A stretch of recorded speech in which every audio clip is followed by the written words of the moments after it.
নির্বাচনে যেটা পরিস্থিতিতে মনে হচ্ছে যে যতটা এখন শান্ত দেখা যাচ্ছে, দিন দিন সেটা আরও উত্তপ্ত হওয়ার পথের দিকে যাচ্ছে।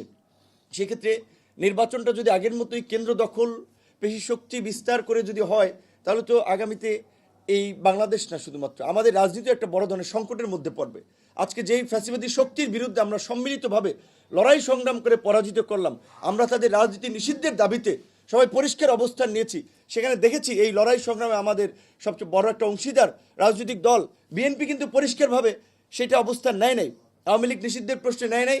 আওয়ামী লীগের যে লেসপেন্সার জাতীয় পার্টি নিষিদ্ধেও তারা পরিষ্কার অবস্থান নেয় নাই। তো আগামী নির্বাচনে যদি নির্বাচনের পর যারা সরকার গঠন করবে তারা যদি আওয়ামী লীগকে আবার ওপেন করে দেয় যেভাবে অতীত হয়েছে, তো আওয়ামী লীগ তো আগে এসে ধরবে জোনায়েদ সাকিরে, ভিপি নুররে, মান্না ভাইকে লাঞ্ছিত করবে, অপমানিত করবে, সাইফুল হক ভাইকে এবং এই ছাত্র নেতাদেরকে। কারণ বড় যারা রাজনৈতিক দল, যাদের একটা বিশাল কাঠামো আছে, কারণ বিএনপি কথা, জামাতের কথা, তাদেরকে তো নানানভাবে একটু নেগোসিয়েশন করে রাখার চেষ্টা করবে।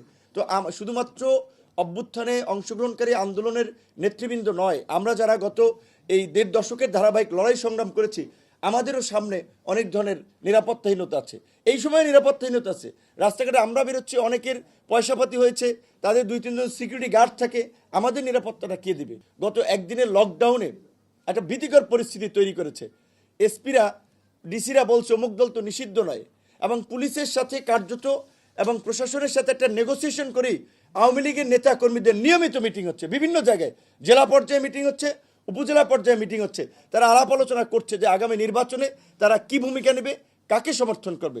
এই সরকার অভ্যুত্থানের সরকার হয়েও আওয়ামী লীগ এবং এই ফ্যাসিবাদের প্রশ্নেও একটা জোরালো অবস্থানটা নিতে পারে নাই। কাজে এইরকম একটা হজাবরলা পরিস্থিতির মধ্যে দিয়ে নির্বাচন হয়ে গেলেই একেবারে আমরা মানে স্বর্গে চলে যাব এবং সব সমস্যা থেকে পরিত্রাণ পেয়ে যাব, এইটি আমি মনে করি না।